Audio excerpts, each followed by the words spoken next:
느헤미야서 8장 말씀을 함께 나누겠습니다. 8장 말씀은 율법 낭독이라는 말씀의 제목으로 굉장히 유명한 말씀 중에 한 부분입니다. 이스라엘 역대 왕 가운데 이 하나님의 율법책을 찾아서 그 말씀을 읽었을 때 백성들이 슬피 울고 또 은혜가 넘치는 그런 역사가 있었던 모습을 우리가 보았는데, 여기 지금 8장에서 에스라는 학자죠.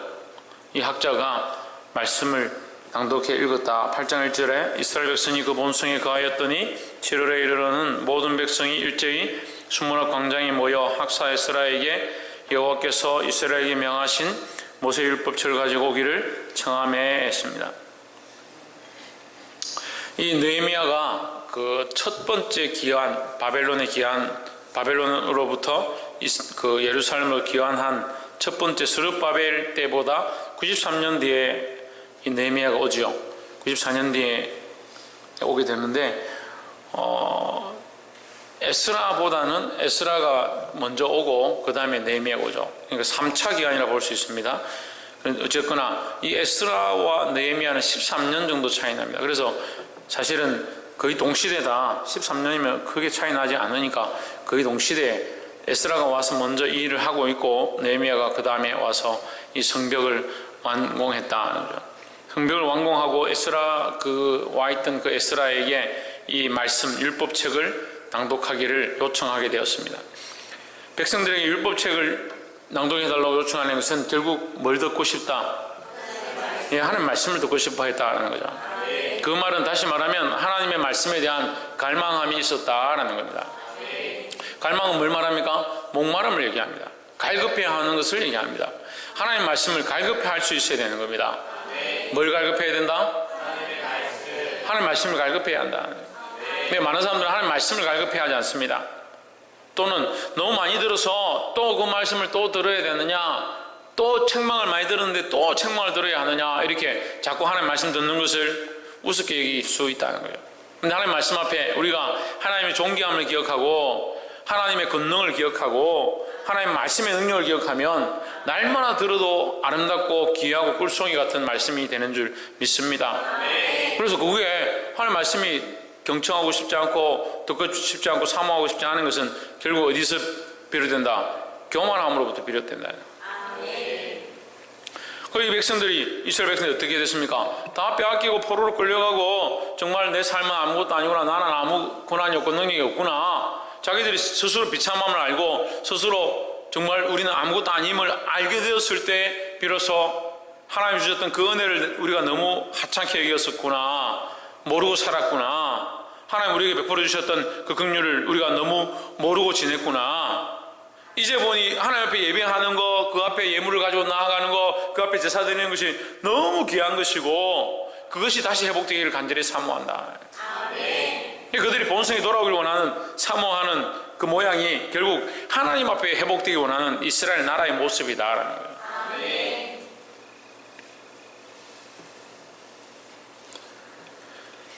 4절에 때에 학사 에스라가 특별히 지은 나무 강단의 섬에 그 우편에 선자는 마띠아와 스마와 아나야와 이렇게 함께 서서 뭘 하느냐.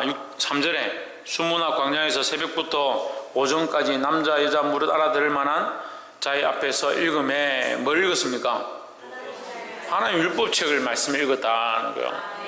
근데 누가 들었느냐? 알아들을 만한 자들이 들었다라는 겁니다. 이건 남자나 여자나 기천이 없다. 누구나 다 이 말씀을 들을 수 있는 자들, 그들은 들어야 한다라는 겁니다. 우리는 말씀을 들어야 될 자인 줄 믿습니다. 그 말씀을 사모하고 듣기를 사모해야 된다는 거예요. 5절에 학사 에스라가 모든 백성 위에 서서 저희 목전에 책을 펼 때에는 모든 백성이 일어서니라 했습니다. 말씀을 너무 사모하고 하나님을 너무 존귀 여기니까 감히 앉아서 들을 수가 없다. 그래서 일어서서 하나님의 말씀을 들었다라는 거죠. 근데 이 교만해지고 자기 생각이 많아지고 자기 생각이 옳고 자기 삶이 옳다라고 생각하면 뭘 하기 싫어하냐? 듣는 걸 싫어하는 겁니다. 세상의 원리도 그래요. 세상의 원리도요, 자기가 생각하는 게 옳고 자기가 하는 방식이 옳다라고 생각하면 상대방이 얘기하는 걸 듣기 싫어하는 거예요. 상대방이 아무리 뛰어나고 아무리 많은 경험이 있고 아무리 학식이 뛰어나도 자기 생각이 옳다라고 하면 니는 떠들어라, 나는 안 들으련다. 그 귀를 막는 거예요. 마찬가지로 하나님 앞에서도 우리가 교만하면 뭐 하지 않느냐? 말씀을 안 들으려고 하는 거예요. 이 교만함을 벗어버리고 말씀을 사모해야 된다는 거예요. 6절에 에스라가 광대하신 하나님 여호와를 송축하며 모든 백성이 손을 들고 아멘 아멘 응답하고 몸을 굽혀 얼굴을 땅에 대고 여호와께 경배하였느니라 하십니다. 우리가 나누고 싶은 첫 번째 말씀이 뭐냐? 하나님을 송축해야 한다는 겁니다. 하나님을 송축해야 우리가 말씀을 들을 수 있는 거예요. 우리가 말씀을 사모한다는 의미는 뭐냐? 그 말씀대로 살겠습니다. 그 말씀이 옳습니다. 내 삶은 옳지 않습니다. 나는 연약합니다. 그걸 고백하는 게 말씀을 사모하는 모양이라는 거예요. 말씀을 사모한다 하면서 말씀은 아멘 아멘 하면서 그 앞에 엎드리지 아니하고 자기 인생을 내려놓지 아니하고 아멘 아멘을 하는데 삶은 자기 마음대로 산다.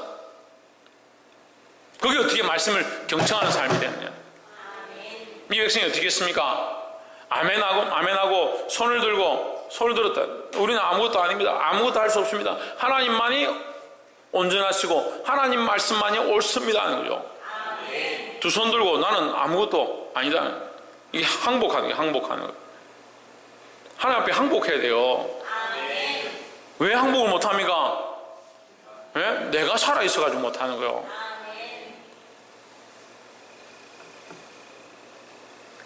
두 손 들고 아멘 아멘 하고 응답하고 몸을 굽혀 얼굴을 땅에 대고, 그리고 나는 정말 죽을 죄인입니다. 내가 감히 고기도 못 들겠습니다.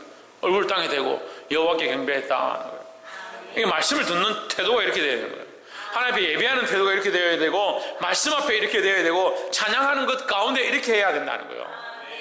할렐루야. 이 은혜가 우리 안에 있기를 소망합니다. 그걸 왜 회복이 되지 않느냐? 왜 거룩해지지 못하느냐? 거룩한 삶을 살지 못하냐? 자기가 살아있으니까 거룩해지지 못하는 거예요.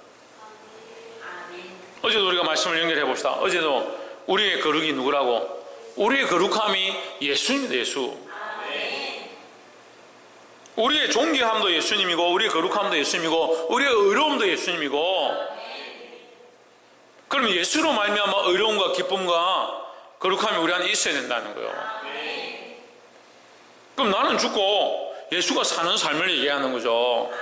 자기가 살아있는데 어떻게 엎드리고 어떻게 아멘하고 어떻게 경배하고 어떻게 얼굴을 땅에 대는 게 되냐? 그게 안 되는 거예요, 문제가. 그러니까 자꾸 삶이 돌아가면 자기 주체적으로, 자기 주관적으로, 자기 생각으로 살아가는 거예요. 아멘 아멘 하고 엎드리지 않으니까 삶에 가서는 자기 하고 싶은 대로 사는 거예요. 참 답답합니다. 답답해.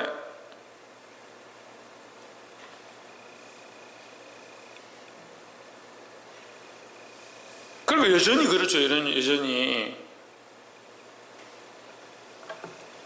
하나님의 존귀함을 인정하고 그 앞에 엎드리기를 주의 이름으로 축복합니다. 8절에 하나님의 율법책을 낭독하고 그 책을 해석하여 백성으로 그 낭독하는 것을 다 뭐하겠다? 깨닫게 하니 했습니다. 우리는 말씀을 읽어주고 깨닫게 하는 일을 해야 된다는 거예요.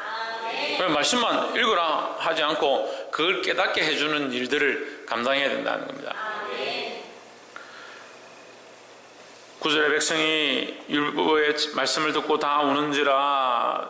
왜 웁니까? 너무 감격스럽고 너무 은혜가 되고 너무 우리가 죄인으로 살았고 너무 잘못 알았구나. 그래서 우는 거예요. 그런데 하나님의 성일, 하나님께서 우리를 이 성에 돌아오게 하신 것은 하나님의 은혜이니까 뭐 하지 마라? 슬퍼하지 마라. 슬퍼하지 말며 울지 말라 했습니다. 슬퍼하면 울어야 될 때가 있고 그렇게 하지 말아야 될 때가 있습니다. 우리가 하나님 앞에 와서요, 맨 처음 항상 뭐 해야 된다 했습니까? 회개하는 겁니다. 회개.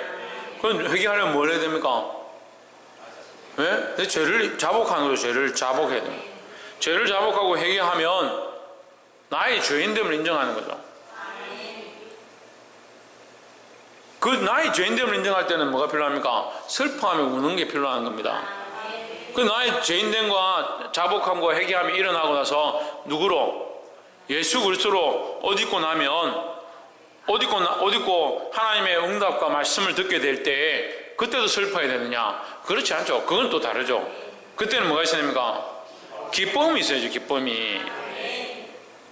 근데 하나님 은혜가 임하고 역사가 임하고 하나님 말씀을 듣고 깨닫게 되고 그렇구나, 하나님 뜻이 이것이구나, 그런데도 계속 울고 있다면 이게 뭐가 안 맞잖아요. 물론 그런 말씀이 임할 때 내가 죄인이라서 그걸 몰랐구나, 이렇게 잘못 살았구나, 그걸 돌이키면서 그때도 회개하는 것도 괜찮지만, 원래 방법들은 하나님의 은혜 앞에, 내가 하나님 앞에, 하나님의 좋은 놈 앞에 나의 죄인임을 알고 회개하고 나서 다시 그 은혜 안에 들어갔을 때는 뭐가 있다? 기쁨이 있어야 되는 게 맞다는 거예요. 10절에 느헤미야가 또 이르기를, 너희는 가서 살찐 것을 먹고 단 것을 마시되 예비치 못한 자에게는 너희가 나누어주라. 이날은 우리 주의 성일이니 근심하지 말라. 여호와로 인하여 기뻐하는 것이 너희의 힘이니라. 여호와를 기뻐하는 것이 우리의 힘이다라는 거예요.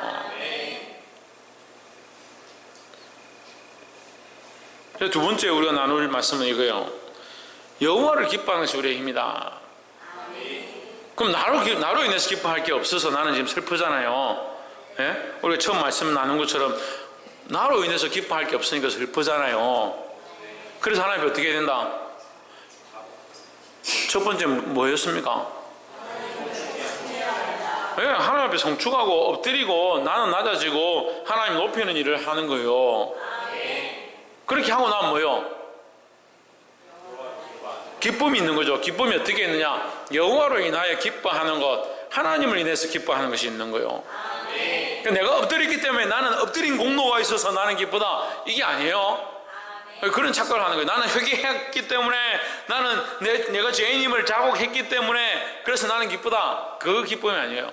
나는 죄인인 줄 알고 나는 죽을 수밖에 없는 줄 알고 주님 앞에 엎드렸는데 하나님을 바라보는 거, 하나님을 의지하는 것이 나의 기쁨이구나, 하나님이 기쁨이시다는 거예요. 그게 뭐다? 우리의 힘이다 하는 거죠. 하나님이 우리의 기쁨이시고 우리가 하나님을 기뻐하는 그것 자체가 우리의 힘이다라는 거예요. 하나님으로 인하여 기뻐하시기를 주의 이름으로 축복합니다. 누구로 인하여? 하나님으로 인하여, 자기 모습으로 인하여, 자기의 행위로 인하여. 천만의 말씀. 우리는 뭐 할 수밖에 없다? 우리는 하나님 앞에 엎드릴 수밖에 없다. 그게 첫 번째. 우리는 하나님 앞에 엎드릴 수밖에 없다, 낮아질 수밖에 없다, 하나님을 높일 수밖에 없다. 그게 우리 첫 번째고, 하나님을 바라볼 수밖에 없고 엎드릴 수밖에 없는 자에게 우리가 하나님께서 뭘 주시냐? 기쁨을 주신다는 거예요. 그래서 하나님을 인하여 기뻐하라. 그게 우리의 힘이다라는 거예요. 12절에 모든 백성이 곧 가서 먹고 마시며 나누어주고 크게 즐거워하였으니 이는 그 읽어드린 말씀을 밝히 알미니라 했습니다. 하나님의 말씀을 알면 알수록 뭐가 있다? 뭐가 있다? 예, 기쁨이 있다라는 거죠. 그 백성들이 왜 기뻐했느냐, 그게 즐거워했느냐, 하나님의 말씀 밝게 알았으므로, 왜 이 말씀을 주시는지, 이 말씀의 뜻이 뭔지, 지금 우리가 뭘 해야 되는지 알았기 때문에 그들이 즐거워하고 기뻐할 수 있었다는 거예요.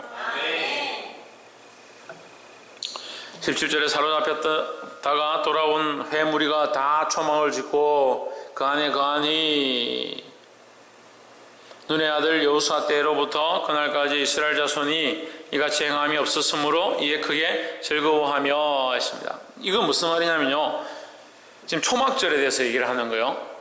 그래, 지금 백성들의 성회를 모으고 그들에게 말씀을 읽어주고, 그 말씀 읽을 때 그들이 슬퍼서 하나님 앞에 엎드렸지만 슬퍼하지 마라, 여호와를 기뻐하는 것이 너희의 힘이다, 이렇게 하면서 백성들이 즐거워할 것들을 가르쳐줬습니다. 그리고 나서 끝나는 게 아니에요. 그렇게 하고 나서 떡을 나눠 먹고 그들이 즐거워했고 각자 집으로 들어가고 끝났다, 그게 아니라 뭘 하기 시작하느냐? 말씀대로 살려고, 말씀대로 실천하려고 하는 모습이 일어나는 거예요. 그래서 13절부터 지금 이 시작된 말씀이 뭐냐? 말씀을 따라서 다시 뭘 지키기 시작하는 거예요? 예, 절기를 지키기 시작해요. 절기를 지키기 시작하는 거예요. 하나님 앞에 하나님께서 우리에게 명령하신 그 절기를 지켜야겠다. 그래서 하나님 앞에 지켜야 될 것들을 지키기 시작하는 거죠. 13절부터 기록된 이 말씀은 초막절에 대한 말씀입니다. 왜 초막절을 기록했느냐? 그 백성들이 그 말씀을 따라 그 율법책을 따라 깨달은 대로 말씀에 따른 절기를 지키기 시작했다라는 거죠. 그 17절이 그 말씀이에요. 그들이 돌아온 회중이 다 초막을 짓고 그 안에서 거하니, 초막을 짓고 자기들 집이 있는데 집을 놔두고 초막을 지어서 그 자기들 무리끼리 모여가지고 초막 안에서 같이 살기 시작한다. 그 절기 동안 같이 계속 산다는 게 아니라 그 공동체 안에 들어와서 이 절기를 지킨다. 근데 이건 언제부터 있었냐? 여호수아 때 있고 그 뒤로 하지 않았던 것이다. 근데 그 안에 뭐가 있느냐? 큰 기쁨이 임했다 하는 거예요. 18절에 에스라는 첫날부터 끝날까지 날마다 하나님의 율법책을 낭독하고 무리가 7일 동안 절기를 지키고 제8일의 규례를 따라 성회를 열었느니라 했습니다. 자, 17절에 초막에 동그라미 치십시오. 동그라미 치고 18절에 율법책에 동그라미 치고 18절 맨 밑에 성회에 동그라미 치고 17절 밑에 있는 행함에 동그라미 치고. 자, 연결해 봅시다. 초막에 모이는 것을 행함으로 그 안에 뭐가 있고? 율법의 말씀이 있고 그것이 성회가 되었다. 예, 초막 안에서 말씀을 따라 행하고 그 안에 말씀이 있고 그것이 성회였다 하는 거죠. 거룩한 회, 거룩한 모임. 거룩한 모임 뭐요? 오늘날 뭡니까? 교회는 교회. 교회 안에 뭐가 있느냐? 모임이 있고 그 안에 모여서 연합한 공동체 삶을 살아가고 말씀을 따라 행하고자 하고 그 거룩하게 모여있는 모습들이 뭐다? 교회의 모습이다라는 거죠. 할렐루야. 그 세 번째 우리 오늘날 이 교회의 바른 모양들을 가르쳐주고 있는 겁니다. 교회는요 공동체의 모양을 가져야 되는 거예요. 공동체. 흩어져서는 세상 가운데서 빛된 삶들을 살아가고 모여서는 우리 연합해서 하나님 기뻐하시는 기쁨의 공동체가 되어야 된다는 거예요. 교회가 모여서 기쁘고 공동체가 모여서 즐거움이 있어야 되죠. 교회가 모여가지고 성도들이 모여가지고 서로 지지고 볶고 싸우고 다툰다면 이건 교회의 모습이 아니다라는 거예요. 첫날부터 끝날까지 항상 뭘 낭독했다? 하나님의 말씀을 낭독했다라는 거죠. 교회는 반드시 뭐가 있어야 된다? 말씀이 있어야 된다. 모이기를 힘쓰고 말씀을 함께 나누고 그 말씀을 따라 행하기 시작하는 모양이 뭐다? 교회의 모양이다 하는 거예요. 그게 머리가 누가 되신다? 예수 그리스도가 된다. 이 구약적 모양은 하나님 아버지가 그들의 힘이 되고 그들의 머리가 되었지만 우리 신약적인 모양은 예수 그리스도가 그 교회의 그 공동체의 머리다라는 겁니다. 사랑하는 성도 여러분, 오늘 이 말씀을 통해서 오늘 이 시대에 하나님의 말씀이 회복되어지고 교회가 회복되어진 은혜가 있기를 소망합니다.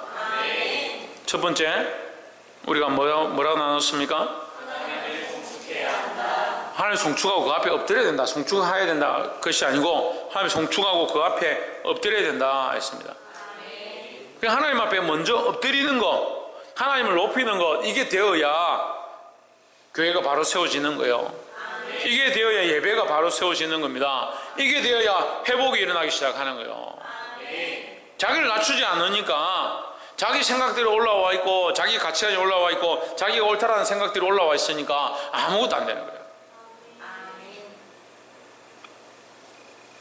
볼 수 있기를 소망합니다. 두 번째는 뭐였습니까? 여호와를 인해서 기뻐하는 것이 우리의 힘이다 하는 거예요. 다른 것을 기뻐하는 것이 아니라 하나님을 기뻐하는 것이 우리의 힘이 되어야 합니다. 하나님을 인해서 기쁘시고 또 그것이 힘이 되어지는 저와 여러분 되기를 소망합니다. 마지막 세 번째는